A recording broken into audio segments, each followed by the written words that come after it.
Ngasisu mahausagunna Sanalebag Story Collection na mayamgidamakta nungairaba wari ama puduna lakjari. Wari asigi maming na mamagi manadraba mityeng. Wari asibu ibirakba na Hemchandra Khaidem. Hauzik mayamgi mafamda wari asi khudol tamjaraklage mayam punna taminarasi.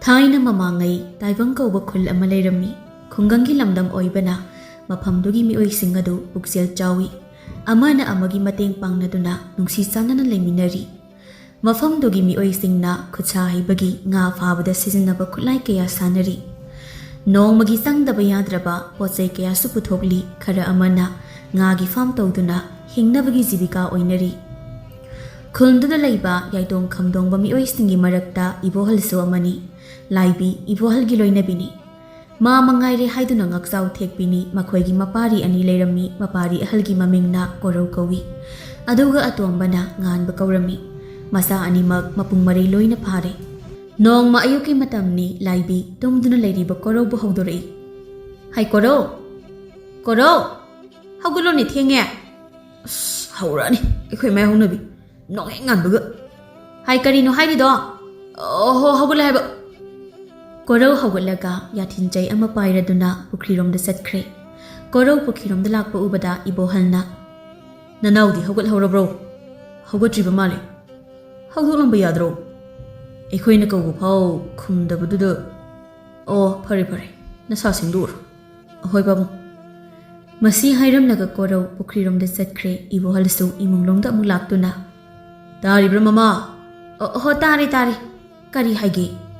Ngan badi hogoi krabra makhoi pabung di kitang hek tawbaga ngan bada hekta karak hengsili karino khangdi hoi karino hairi bado yaho thenglabadi masadu pharoi habani ne o khangjare ima isa da khaktani makhoi pabung ni yengsili si wakal du khara phana su khaluba ima isa da khaktani haiba khangdre da Masi hairam naga ibohal ingkolom da changkre nghaki matung korausu makuta thangol ama paiduna famda ngagi machinjak thaba chatkre laibi su phisakol kaduna phi ngahak saraga lekaida amuk chatkre korau sajik phanduna ngagi machinjak thari somdana ayuki sak loira phawba nganbadi tumba hawgalamde laibi masagi manakta changlaktuna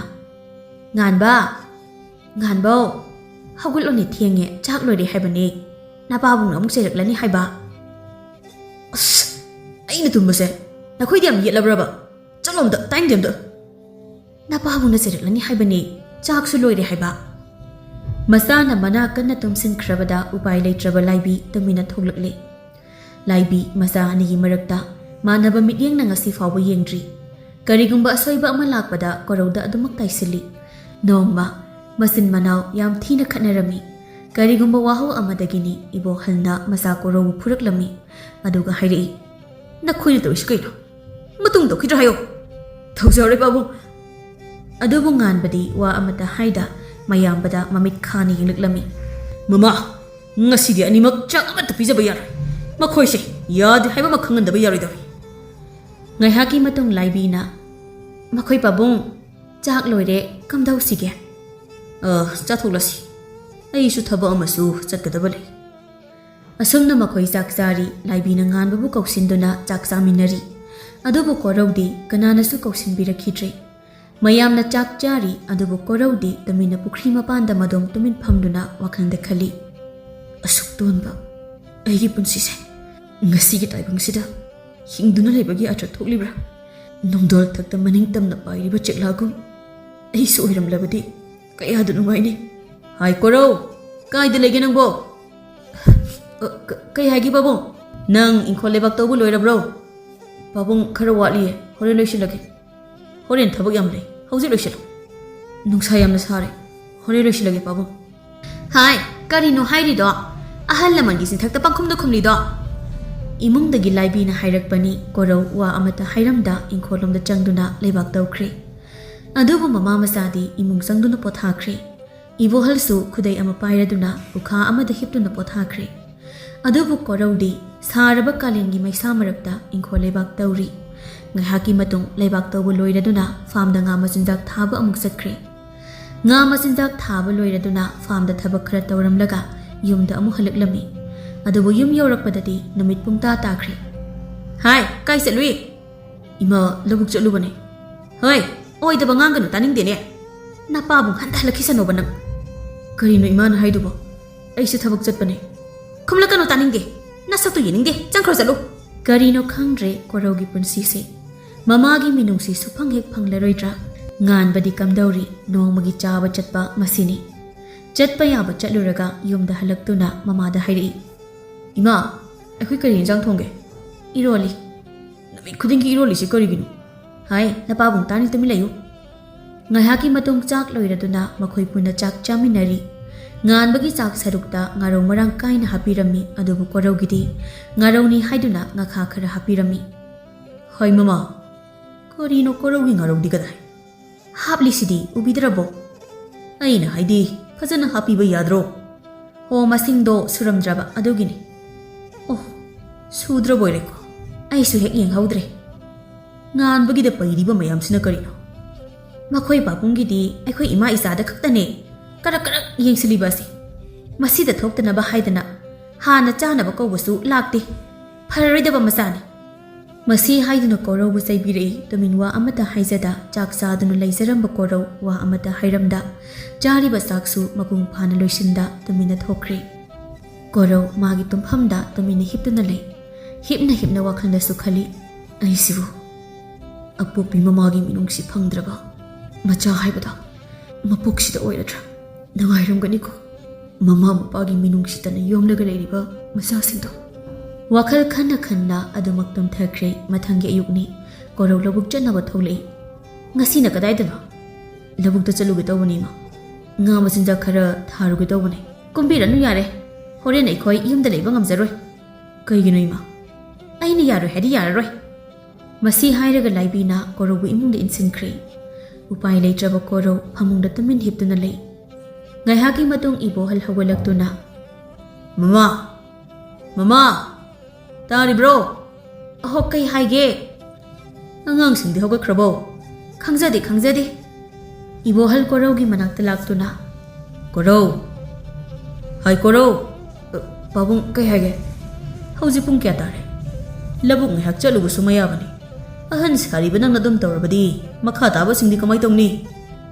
Aidi chatke haidana. Thoklurabani. Imana yadabani. Hari. Kaya dangami no yengun he. He angang mingam bau. Aina hawgotlona hawdorong banatro. Nakandagi laibina hairakpani. Imana haidudi. Yare, tumilayo. Taning de koi. Thakha naidaba tawgano. Ho khara su saibigadabani. Natrabadi makhoise ithak loi kadore. Korau. Chariba chakto. Wakhal khannabani ko.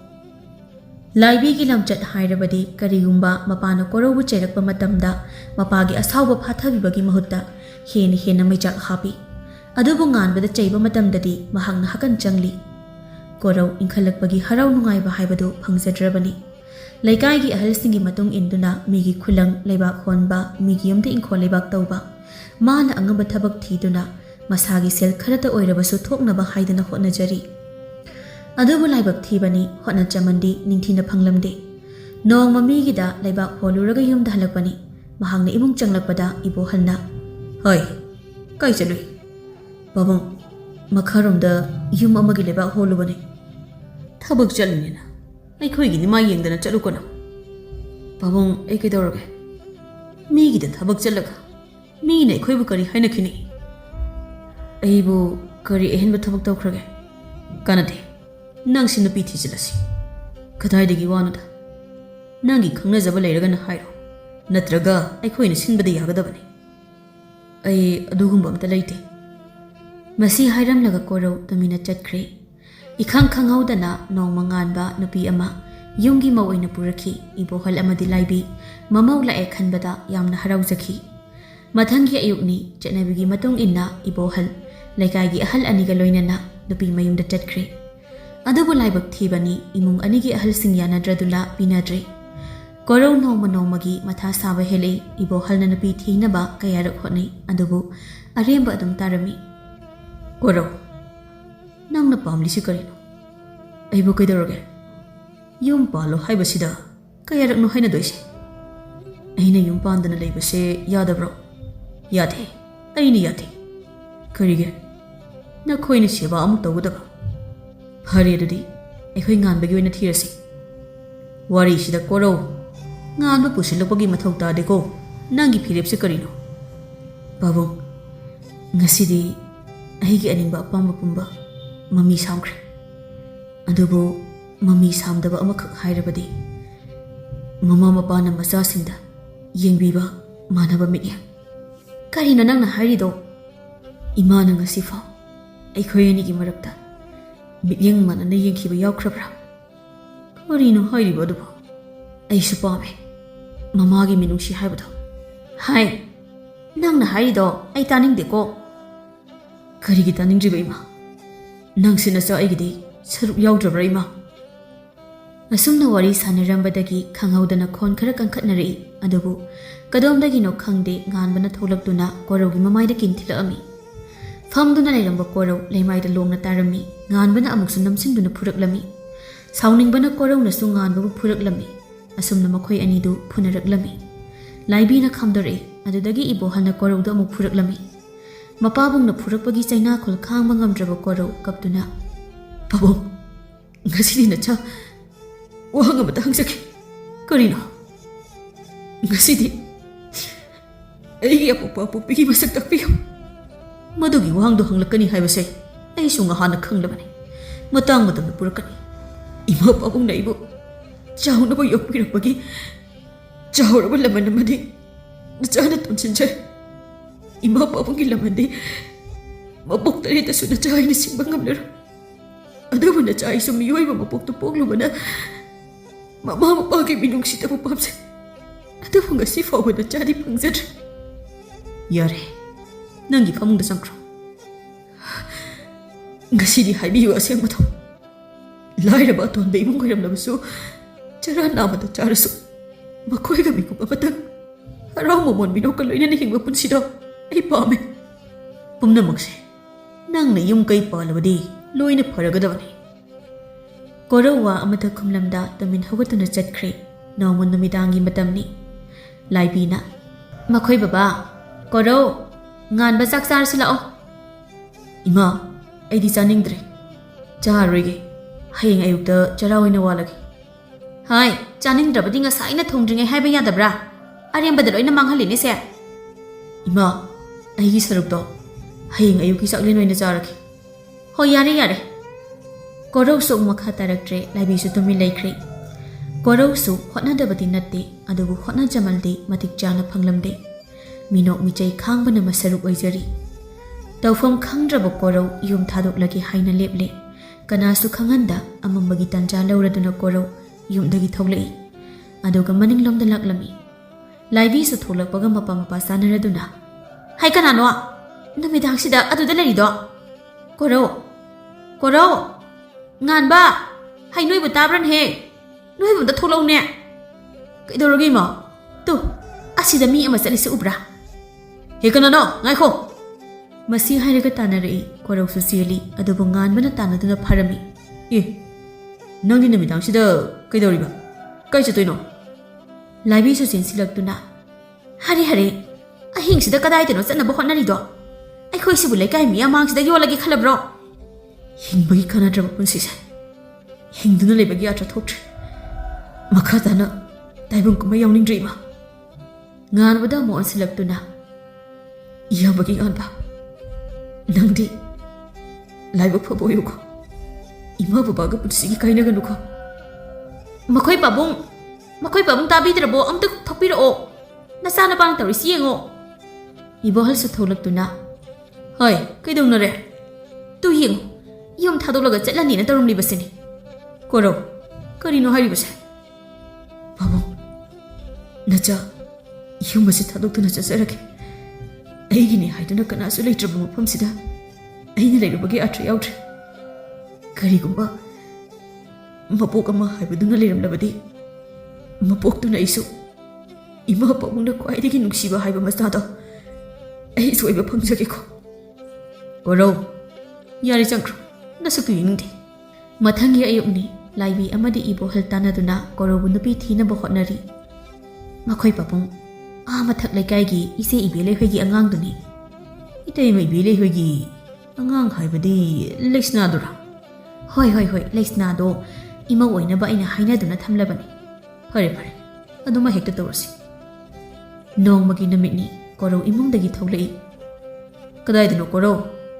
Babung lau khulang chaluge tawbani. Panglap-lapnadi chathoklano. Kaigino? Hoi, luhongdoba kuidrabani ko. Kana luhongdoba yawrgi babung? Nangi luhongba. Kanaga? Mathak leikaigi Leksna-ga. Karina babung hoina khalisibo? Isage yaba amtasu yawdana punsigi asuk luraba tantham amabu nakhoina tarai hekta lepthoklisibo. Wa makha taraklana. Lakliba sajibugi tarani panba. Irai numita luhongba haidana matam lepnakhrabani. Luhongdringai nupiduga amuktangdi unasake. Adugi so yaba leyaroitra. Yararoi. Aikhoina silisina aroibani. Wa makha amuk taraklana. Karino? Kaino ima pabungna khalisibo? Isage aningba amata yawdana tawbiramnisi. Aigisu ningtamba khradi pibiyuba. Ibohalna Koraugi makhasaida khupangna tharai aduga kari chawri haidun hangana khumlibanine amuktaga khumlaune hei aibu wayamna ngakhalakanu ko aikhoini silibase nakhoigi yaifanabagini fare ngasi ima pabunggi aningba apamba thungnabagidama nazal hombadu yare adubu lakadoriba mahakpudi aina minungsi amata piroi Imungi saraina kanman khibana luhongdringai amukta sakhang maikhang nage yadana ngasidi Korau Leksna-ga yumbal lambida khongdakhre luhongba numiki namidangni laibi masabu kauba sanglaklami Korau kaidorage chak chanaba lao ai jadasu yare ai wayamna ngakhalakanu ko yam thuna lao Korau tholaktuna chak jari nangi jakto khara lemhalamu Leksna amuk chanaba Leksna wa amata haida Koraugi nakanda tumin phamli. Korau su chak chaba loiraduna makhada taba arembadu khunduna bukhamduda hapchilai aduga se bijaro se. Hai, kaino tawrido? Korau wa amata hairamda tumina thokre. Leksna tumin adumak yengduna leihori. Masagi aningba apamba amata yawda ngasidi Korau yumbale adubu Leksna-ga nongmadasu wari sanade awa nungaida-su saruk yaminade. Korau saksingdagi tholaktuna ka amada changduna tumin hipkhre. Ngaihaki matung Leksna-su makhoigi kaada changlakpada Korau leiramdabaduda Leksna-na kuithi thizari phangdrabada tumin phamduna changlakpa ngairi. Adubu ahinga duma aduma Korau makhoigi tumphamduda changlakhidre. Leksna ahinga duma tumdana adumak nungankre. Ngasidi Korau mahausaga manadre imungdasu thengna halai. Ngangba saiba ngasidi amata takhidre. Nongma numidangi matamni Leksna changlaktuna tamo kainomta haizage kari hage habano aina yumsida lakpa numitagi nongmatasu iphamda kari song haide aidi tamogini haibada matiksu sajade nang kari silande nangi leifum thopa dumak layo aduga nangi awanungaida aibu pusilakano masi hairamnaga Korau magi tumphamlamda chatkre luhonglakpa numitagi makhoi ani punna laiminade Korau na hipladuna wakhanda khali Leksna nangsi yam phai yam chame nafamda ngakpi fam thokdraba iral amade isana langsinjare aibu warogana matam khradi nangsu aigi awabada mayok minarasiko mathangi ayukni Leksna ayuki thabak loisilami tanjada Korau su hawalaktuna tholakpada Leksna na waisitlambadu ubada hoi kain doido Leksna onthoraktuna ai uhodre harge hekta yagadro laibi su tholaktuna hai kaidaunare hauji ayuksida nakhoina pamjana khanjaba namause chana lonjat ningthina tambiyo hai karino hairido ima pabunggi apambadu tawridana haujikti aisu aigi aningba apambada yetpagi matamdo loikre adudagi Leksna-da amu asilaktuna ayuksida nangna maram oiraga ngasigi thaba amata mangol ohendre natra yari jangkhro nasatu yingde masi hairamnaga Korau su chatkre Leksna-di tumi leptuna leihori yum hek palakpadagi Leksna mapuribagi minungsi phangdaba haibadu Leksna su oirami ꯃꯈꯣꯏ ꯄꯨꯟꯅ ꯑꯌꯨꯛꯀꯤ ꯆꯥꯛ ꯆꯥꯃꯤꯟꯅꯔꯤ ꯀꯣꯔꯧꯒꯤ ꯏꯟꯁꯥꯡꯗ ꯁꯝꯂꯥꯡ ꯑꯃ ꯌꯥꯎꯔꯝꯕꯗꯨꯗ ꯍꯣꯏ ꯅꯨꯃꯤꯠꯇꯨ ꯎꯗ꯭ꯔꯗꯤ ꯀꯔꯤꯒꯤ ꯆꯥꯛ ꯏꯟꯁꯥꯡ ꯊꯣꯡꯉꯤꯅꯣ ꯀꯩꯗꯧꯔꯒꯦ ꯇꯥꯃꯣ ꯀꯩꯗꯧꯔꯒꯦꯕꯨ ꯀꯩꯅꯣ ꯍꯥ ꯁꯤ ꯌꯦꯡꯉꯣ ꯃꯁꯤ ꯍꯥꯏꯔꯒ ꯏꯟꯁꯥꯡꯗꯣ ꯌꯦꯡꯍꯜꯂꯒ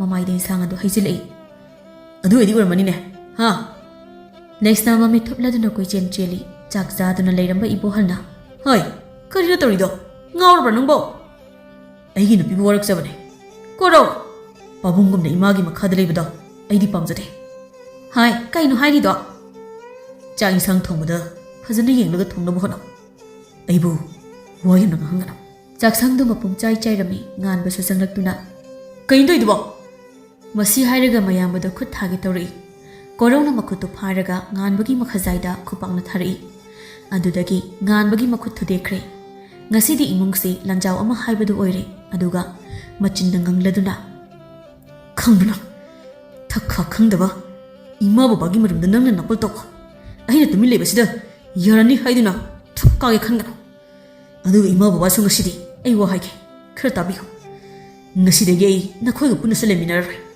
ꯅꯈꯣꯏꯅ ꯄꯥꯝꯖꯕ ꯅꯃꯧꯒ ꯅꯨꯡꯉꯥꯏꯅ ꯂꯩꯃꯤꯟꯅꯔꯣ ꯅꯆꯥꯅꯨꯄꯥ ꯑꯍꯜꯂꯤꯁꯦ ꯇꯥꯏꯕꯪ ꯊꯥꯗꯣꯛꯈ꯭ꯔꯦ ꯍꯥꯏꯅ ꯈꯟꯕꯤꯔꯣ ꯀꯣꯔꯧ ꯀꯔꯤꯅꯣ ꯃꯈꯣꯏ ꯇꯥꯃꯣꯅ ꯍꯥꯏꯗꯨꯕꯣ ꯅꯪꯕꯨ ꯀꯅꯥꯅꯣ ꯑꯩꯈꯣꯏ ꯑꯅꯤꯕꯨ ꯁꯛ ꯈꯪꯅꯕ꯭ꯔꯣ ꯆꯨꯝꯃꯦ ꯑꯩꯈꯣꯏ ꯑꯅꯤ ꯀꯅꯥꯅꯣ ꯍꯥꯏꯕ ꯍꯥꯟꯅ ꯈꯪꯗꯦ ꯑꯍꯜꯁꯤꯡꯒꯤ ꯌꯥꯊꯪ ꯀꯣꯛꯇ ꯍꯥꯞꯇꯨꯅ ꯌꯨꯝꯁꯤꯗ ꯂꯥꯛꯈꯤꯕꯅꯤ ꯂꯩꯁꯅꯥꯅ ꯍꯥꯏꯔꯤꯕꯗꯨ ꯇꯥꯗꯅ ꯀꯣꯔꯧ ꯆꯠꯈ꯭ꯔꯦ ꯂꯩꯁꯅꯥ ꯀꯞꯂꯗꯨꯅ ꯆꯥꯏꯔꯤꯕ ꯃꯌꯥꯝꯗꯨ ꯂꯣꯏꯁꯤꯟꯖꯔꯤ ꯏꯕꯣꯍꯜ ꯑꯃꯗꯤ ꯂꯥꯏꯕꯤꯁꯨ ꯋꯥ ꯑꯃꯇ ꯍꯥꯏꯔꯝꯗ ꯇꯨꯃꯤꯟ ꯊꯣꯛꯈꯤꯗꯨꯅ ꯃꯈꯣꯏ ꯑꯅꯤ ꯋꯥꯔꯤ ꯀꯌꯥ ꯁꯥꯟꯅꯔꯤ ꯂꯩꯀꯥꯏ ꯃꯤꯌꯥꯝꯅꯁꯨ ꯉꯥꯡꯅꯔꯤ ꯑꯁ ꯉꯁꯤꯗꯤ ꯀꯣꯔꯧꯁꯤ ꯅꯨꯄꯥ ꯌꯥꯝ ꯊꯣꯛꯏ ꯃꯁꯤꯅꯤꯗꯅ ꯅꯨꯄꯥ ꯃꯆꯥ ꯍꯥꯏꯕꯗꯣ ꯑꯍꯜ ꯑꯃꯅ ꯃꯁꯤꯅꯤꯅꯦ ꯇꯨꯃꯤꯟ ꯂꯩꯕ ꯃꯤ ꯂꯥꯏꯔꯨꯅꯨ ꯁꯥꯎꯒꯟꯗꯕ ꯃꯤꯅ ꯁꯥꯎꯔꯛꯂꯕꯗꯤ ꯃꯩ ꯏꯁꯤꯡ ꯆꯪꯗꯦ ꯍꯥꯏꯕꯗꯨꯅꯤ ꯉꯁꯤꯗꯤ ꯉꯥꯟꯕ ꯑꯁꯣꯛꯄꯒꯤ ꯑꯋꯥ ꯆꯩꯅꯥ ꯀꯌꯥ ꯈꯥꯡꯖꯔꯤ ꯂꯥꯏꯕꯤꯅ ꯃꯆꯥꯒꯤ ꯁꯦꯕꯥ ꯇꯧꯔꯝꯂꯒ ꯃꯆꯥꯒꯤ ꯃꯅꯥꯛꯇꯒꯤ ꯊꯣꯛꯂꯛꯇꯨꯅ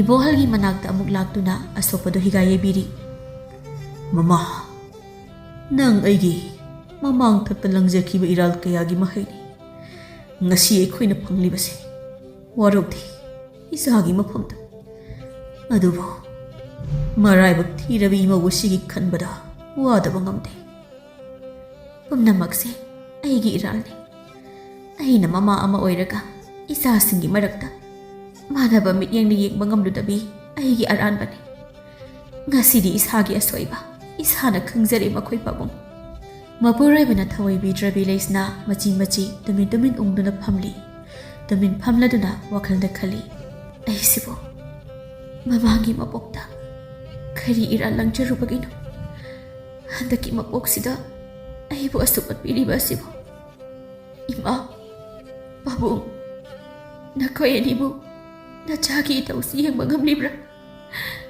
ꯉꯁꯤꯗꯤ ꯅꯆꯥꯁꯨ ꯅꯈꯣꯏꯒꯤ ꯃꯇꯨꯡ ꯏꯟꯖꯔꯛꯂꯒꯦ ꯇꯥꯟꯖꯥꯗꯨꯗ ꯂꯥꯏꯕꯤ ꯆꯪꯂꯛꯇꯨꯅ ꯏꯕꯦꯝꯃ ꯀꯩꯗꯧꯔꯒꯦ ꯏꯃꯧꯅ ꯇꯨꯃꯤꯟ ꯎꯪꯂꯤꯁꯤꯕꯣ ꯏꯃꯥ ꯑꯩ ꯀꯩꯁꯨ ꯇꯧꯗꯤꯌꯦ ꯇꯨꯃꯤꯟ ꯇꯨꯃꯤꯟ ꯂꯩꯕꯁꯤ ꯏꯃꯥ ꯅꯨꯡꯉꯥꯏꯇꯦꯅꯦ ꯏꯃꯥ ꯑꯁꯨꯛ ꯇꯣꯟꯕ ꯑꯩꯒꯤ ꯄꯨꯟꯁꯤꯒ ꯃꯥꯟꯅꯕ ꯃꯤ ꯂꯩꯔꯝꯈꯤꯒꯗ꯭ꯔꯥ ꯋꯥꯈꯜ ꯍꯦꯟꯅꯁꯨ ꯈꯜꯂꯨꯔꯅꯨꯁꯤ ꯏꯃꯥꯈꯣꯏ ꯑꯁꯨꯛ ꯌꯥꯝ ꯂꯩꯔꯤꯁꯤꯗꯤ ꯂꯥꯛꯑꯣ ꯏꯃꯥꯒ ꯀꯩꯊꯦꯜ ꯀꯥꯔꯨꯁꯤ ꯑꯅꯧ ꯑꯄꯦꯟ ꯃꯅꯥ ꯃꯁꯤꯡ ꯈꯔꯁꯨ ꯌꯦꯡꯂꯛꯁꯤ ꯂꯥꯛꯑꯣ ꯑꯁꯨꯝꯅ ꯃꯃꯧꯕꯨ ꯄꯨꯊꯣꯛꯄꯤꯔꯛꯏ ꯅꯨꯃꯤꯗꯥꯡꯒꯤ ꯃꯇꯝꯅꯤ ꯂꯩꯁꯅꯥ ꯆꯥꯛ ꯏꯁꯤꯡ ꯂꯣꯏꯔꯗꯨꯅ ꯃꯅꯦ ꯃꯀꯨ ꯑꯃꯗꯤ ꯉꯥꯟꯕ ꯆꯥꯛ ꯄꯤꯖꯔꯝꯃꯤ ꯏꯃꯧ ꯏꯕꯦꯝꯃ ꯅꯪꯁꯨ ꯆꯥꯍꯧꯔꯁꯤꯗꯅ ꯄꯥꯕꯨꯡ ꯇꯥꯃꯣ ꯆꯥꯗꯅ ꯑꯩ ꯀꯃꯥꯏ ꯆꯥꯒꯅꯤ ꯊꯦꯡꯉꯛꯀꯅꯤ ꯍꯥꯏꯕꯁꯨ ꯈꯪꯗꯦ ꯂꯥꯛꯑꯣ ꯆꯥꯔꯁꯤ ꯏꯃꯥ ꯍꯣꯏ ꯍꯥꯟꯅ ꯆꯥꯕꯤꯔꯣ ꯑꯁꯨꯝꯅ ꯃꯈꯣꯏ ꯆꯥꯛ ꯄꯤꯖꯔꯕ ꯃꯇꯨꯡ ꯂꯩꯁꯅꯥ ꯃꯈꯣꯏꯅ ꯆꯥꯕꯒꯤ ꯀꯣꯜꯂꯤꯛ ꯂꯣꯏꯁꯤꯜꯂꯝꯂꯒ ꯃꯈꯣꯏꯒꯤ ꯀꯥꯗ ꯆꯪꯂꯛꯇꯨꯅ ꯀꯣꯔꯧꯕꯨ ꯍꯜꯂꯛꯄ ꯉꯥꯏꯔꯤ ꯉꯁꯤꯗꯤ ꯀꯣꯔꯧꯁꯨ ꯊꯕꯛ ꯍꯜꯂꯛꯄꯗ ꯈꯔꯗꯤ ꯊꯦꯡꯂꯦ ꯑꯗꯨꯕꯨ ꯍꯜꯂꯛꯄꯗ ꯋꯥꯈꯜꯗꯁꯨ ꯈꯜꯂꯤ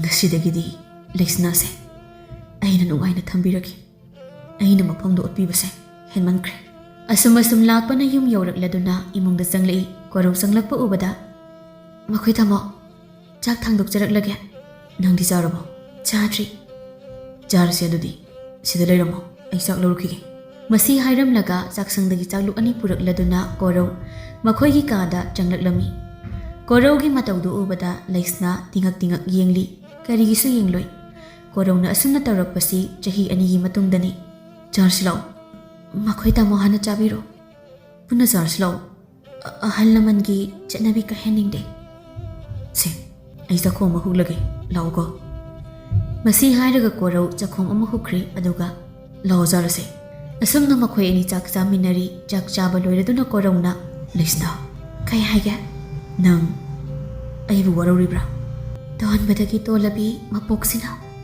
Kanada bu waruruni Warubagi thauna su laizade Laisna Tamo Nang di ai punsi wari khanglam khiroi ko Aigi su khanglam khiroi Adudagi Laisna na wari liba haurakhi Aidi Ima pabung nauna kaina khibana Ibaga pokminaba Inegi manakta chausarakpane Inegi miyot minai khangduna laklabine Ngasi yumsigi mau oina laklibasisu Makhoigi aningba apambane Adubu yumsida laklaba tungsida Yumsida amuksu Masi hairaga Laisna kablaklami Kablabra Kakunuse Aigi ngakbifam thokdraba iratlamade Napamda langjakre Aina tawribase Taibang sima mapunasu ngakpiyarai Masi hairaduna magisu haukraba punsi wari singlirakli Ngasidi makhoi anigi haukraba punsigi wari kaya linaringai matam maso sum haukhibana Amam angan sinaraktuna usik singsu khonglakli Tapna nongma sungan kri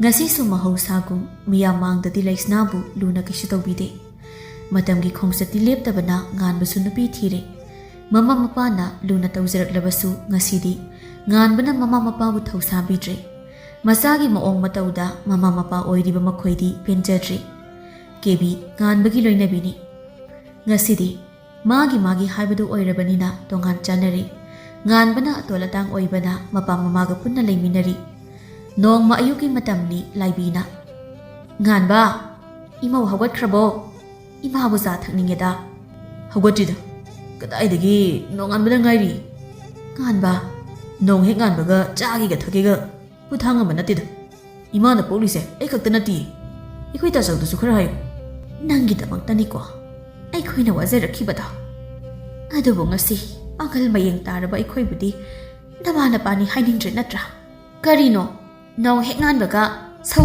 hek tawradana Chatkadaba thabakase mangolga amata oigadaba mandreda Kebi na imungdagi ngangduna tholakpani Ima oibema Ima Ikoi ga leiminabase yam nungaitragadi Tasawba legisu leibiro Ikoi wayamta sangjahorake Nganba Karino hairibado Masi hairaga nganbada phurei Tanjatuda Kebi na ibuhan pagin thorei Kaino pabungna tawridibo Halage hairibro Kebi na ilakpada khongpham chahaudabadagi tusinduna ibuhal mako khara sokli Laibi chensilaktuna Makhoi pabung kayam soke Kashu sokteda Mapanda langnabadu taraduna koroksu mapanda tholi Pabung kaidongnaba yaurage Kashu tawde korau chango Nathau chatkadaba chatsaro Imagi jinbaldagi kashu tawde hairabasu Imagi maithongda tariba awabagi saktamdo Aishu khangi Phare Imagi jinbaldagi kashu tawde hairabanina Masi hairaga korau imungda changkhre Nganbasu Kebi bu putuna imungda changkhre korau imungda matomta haijari Ima onthokpanida nangse Hoida masana tawjabana masana phangjaba haibadune Masida nida tawruduna karibu kanarugani Pangal mayeng taraba ahal ani ngasidi awaba kaya mayoknari Haukhiba punsidu ningsingduna ngasidi makhoi ani onsinaduna kapminari Ima ngasidi ekhugi chaw hapuron Kadaida chatawre Kebi hoigi babungna lao hairi Chak swada charani Chak phawbudi thonglamba phabani ko Ima su isa khara nungaite Aikhoinabu thaba ama chakani hairabadi isa ngamiga ngamdega mare hekta tawradamni Mare giwana tiye Tasengna ngamdaba sida haibani imana Yari ima Imagi haksangbu ngamba karina mi yaukhrage Hare Nakhoina chakadabado sasaro Makhoi ngangnariba waridu taraduna Laisnana korauda Tamo ima pabungse Aikhoiga punna leirase Ahal matam oiraklabasida Inaw haina tawrise Ayam nungaite Yam hena su khallano Masana tawbana masana fangjabane Makhoi kishu waramoida Makhoi gi masana tawrabadi Yada yabane ꯀꯥꯟꯅꯗꯦ ꯅꯁꯥꯗꯣ ꯑꯅꯥ ꯑꯌꯦꯛ ꯌꯥꯎꯗꯅꯕꯗ ꯍꯣꯠꯅꯧꯀꯣ ꯑꯩꯈꯣꯏ ꯅꯥꯔꯛꯂꯕꯗꯤ ꯃꯇꯦꯡ ꯄꯥꯡꯕꯤꯅꯕ ꯀꯅꯥꯁꯨ ꯂꯩꯇꯦꯀꯣ ꯄꯨꯝꯅꯃꯛ ꯑꯣꯏꯗꯨꯅꯁꯨ ꯑꯍꯜ ꯑꯅꯤꯁꯦ ꯃꯈꯣꯏ ꯇꯥꯆꯧꯕꯨ ꯇꯥꯏꯕꯪ ꯐꯥꯎꯍꯟꯕꯤꯔꯛꯄ ꯃꯤꯁꯛꯇꯨꯅꯤ ꯃꯈꯣꯏꯅ ꯇꯥꯏꯕꯪ ꯐꯥꯎꯍꯜꯂꯝꯕꯒꯤꯅꯤ ꯉꯁꯤ ꯑꯩꯅ ꯋꯥꯅ ꯍꯤꯡꯂꯤꯕ ꯄꯨꯟꯁꯤꯁꯦ ꯑꯩꯅ ꯇꯥꯃꯣꯒꯤ ꯂꯣꯏꯅꯕꯤ ꯑꯣꯏꯅ ꯂꯥꯛꯄꯁꯦ ꯈꯨꯔꯧ ꯊꯥꯡꯍꯜꯂꯦꯀꯣ ꯍꯣꯏ ꯑꯗꯨꯃꯥꯏ ꯀꯩꯒꯤ ꯍꯥꯏꯔꯤꯅꯣ ꯅꯪ ꯀꯩꯁꯨ ꯂꯥꯟꯗꯤꯌꯦ ꯆꯪꯖꯔꯕꯤ ꯅꯪꯕꯨꯁꯨ ꯑꯩꯒꯤ ꯄꯦꯟꯗꯕ ꯈꯔꯅ ꯃꯔꯝ ꯑꯣꯏꯔꯒ ꯅꯪꯕꯨꯁꯨ ꯑꯋꯥꯕ ꯀꯌꯥ ꯃꯥꯌꯣꯛꯅꯍꯜꯂꯦ ꯅꯣꯡꯃꯇꯁꯨ ꯅꯪꯕꯨ ꯅꯨꯡꯉꯥꯏꯕ ꯀꯔꯤꯅꯣ ꯃꯁꯛ ꯈꯪꯍꯟꯈꯤꯗ꯭ꯔꯦ ꯑꯩ ꯀꯩꯁꯨ ꯁꯥꯎꯕ ꯋꯥꯔꯧꯕ ꯂꯩꯖꯈꯤꯗꯤꯌꯦ ꯑꯩꯅ ꯊꯧꯑꯣꯏꯕꯤꯗ꯭ꯔꯕꯗ ꯅꯪꯅ ꯇꯨꯃꯤꯟ ꯇꯨꯃꯤꯟ ꯎꯪꯗꯨꯅ ꯐꯨꯡꯕꯪꯅꯅ ꯂꯩꯕꯗ ꯑꯩꯅ ꯂꯣꯟꯅ ꯌꯦꯡꯖꯗꯨꯅ ꯑꯩꯒꯤ ꯃꯤꯠꯂꯨ ꯄꯤꯔꯥꯡ ꯁꯤꯟꯊꯖꯩ ꯑꯗꯨꯕꯨ ꯑꯩꯒꯤ ꯑꯁꯥꯎꯕꯅ ꯅꯪꯕꯨꯁꯨ ꯁꯥꯎꯅꯤꯡꯈꯤꯗꯨꯅ ꯅꯐꯝꯗ ꯋꯥꯍꯩ ꯑꯃꯠꯇ ꯍꯥꯏꯗꯕꯅꯦ ꯃꯇꯝꯗꯨꯗ ꯑꯩꯅ ꯀꯌꯥꯗ ꯋꯥꯅ ꯈꯪꯖꯈꯤꯕ ꯑꯗꯨꯕꯨ ꯉꯁꯤꯗꯤ ꯀꯩꯗꯧꯔꯕ ꯉꯁꯤꯗꯤ ꯑꯩꯕꯨ ꯅꯨꯡꯉꯥꯏꯅ ꯊꯝꯕꯤꯔꯁꯤꯗꯤ ꯐꯔꯦꯁꯦ ꯂꯥꯛꯑꯣ ꯅꯪꯁꯨ ꯊꯕꯛ ꯆꯠꯅꯤ ꯍꯥꯏꯕꯗꯣ ꯊꯦꯡꯈ꯭ꯔꯅꯤ ꯑꯩꯁꯨ ꯐꯤ ꯉꯥꯏꯍꯥꯛ ꯁꯥꯔꯨꯈꯤꯒꯦ ꯃꯁꯤꯗꯒꯤ ꯀꯣꯔꯧ ꯑꯃꯗꯤ ꯂꯩꯁꯅ ꯃꯁꯥ ꯃꯁꯥꯒꯤ ꯃꯊꯧ ꯆꯠꯅꯈ꯭ꯔꯦ ꯀꯣꯔꯧꯅꯁꯨ ꯃꯄꯥ ꯃꯃꯥꯕꯨ ꯍꯟꯅ ꯌꯦꯡꯕꯤꯗ꯭ꯔꯦ ꯉꯥꯟꯕꯅꯁꯨ ꯊꯧꯁꯥꯕꯤꯗ꯭ꯔꯦ ꯑꯍꯜ ꯃꯇꯝ ꯑꯣꯏꯔꯕ ꯄꯥꯡꯒꯜ ꯃꯌꯦꯡ ꯇꯥꯔꯕ ꯑꯍꯜ ꯑꯅꯤꯗꯨ ꯍꯧꯈꯤꯕ ꯄꯨꯟꯁꯤꯗ ꯇꯧꯖꯈꯤꯕ ꯃꯌꯥꯝꯗꯨꯅ ꯉꯁꯤꯗꯤ ꯃꯤꯠꯂꯨ ꯄꯤꯔꯥꯡ ꯀꯪꯗꯅ ꯂꯦꯝꯍꯧꯔꯤꯕ ꯄꯨꯟꯁꯤ ꯃꯇꯦꯛ ꯈꯔꯗꯣ ꯁꯤꯕ ꯉꯥꯏꯅ ꯂꯦꯟꯈ꯭ꯔꯦ ꯋꯥꯔꯤ ꯑꯁꯤ ꯃꯇꯥꯡ ꯑꯁꯤꯗ ꯂꯣꯏꯁꯤꯟꯖꯔꯦ ꯋꯥꯔꯤ ꯑꯁꯤ ꯂꯣꯏꯔꯛꯄꯗ ꯑꯏꯕꯒꯤ ꯃꯥꯏꯀꯩꯗꯒꯤ ꯋꯥꯐꯝ ꯈꯔ ꯊꯝꯕꯤꯔꯛꯂꯤ ꯃꯗꯨꯗꯤ ꯋꯥꯔꯤ ꯑꯁꯤꯕꯨ ꯍꯧꯕꯗꯒꯤꯅ ꯂꯣꯏꯕ ꯐꯥꯎꯕ ꯇꯥꯕꯤꯔꯤꯕ ꯂꯤꯁꯅꯔꯁꯤꯡꯕꯨ ꯊꯥꯒꯠꯄ ꯐꯣꯡꯗꯣꯛꯆꯔꯤ ꯑꯃꯗꯤ ꯏꯀꯥꯏ ꯈꯨꯝꯅꯕ ꯎꯠꯆꯔꯤ ꯋꯥꯔꯤ ꯑꯁꯤ ꯀꯅꯥꯒꯨꯝꯕ ꯑꯃꯒ ꯑꯇꯝꯅꯅ ꯅꯠꯇ꯭ꯔꯒ ꯅꯥꯀꯣꯏꯅꯅ ꯁꯤꯡꯅꯕ ꯀꯔꯤꯁꯨ ꯂꯩꯖꯗꯦ ꯋꯥꯔꯤ ꯑꯁꯤꯗ ꯌꯥꯎꯔꯤꯕ ꯁꯛꯂꯣꯟ ꯈꯨꯗꯤꯡꯃꯛ ꯑꯏꯕꯒꯤ ꯋꯥꯈꯜꯒꯤ ꯀꯜꯄꯅꯥꯅꯤ ꯀꯔꯤꯒꯨꯝꯕꯗ ꯃꯥꯟꯅꯔꯝꯕ ꯌꯥꯎꯔꯒꯁꯨ ꯋꯥꯔꯧꯕꯤꯗꯅꯕ ꯍꯥꯏꯅ ꯍꯥꯏꯖꯔꯛꯂꯤ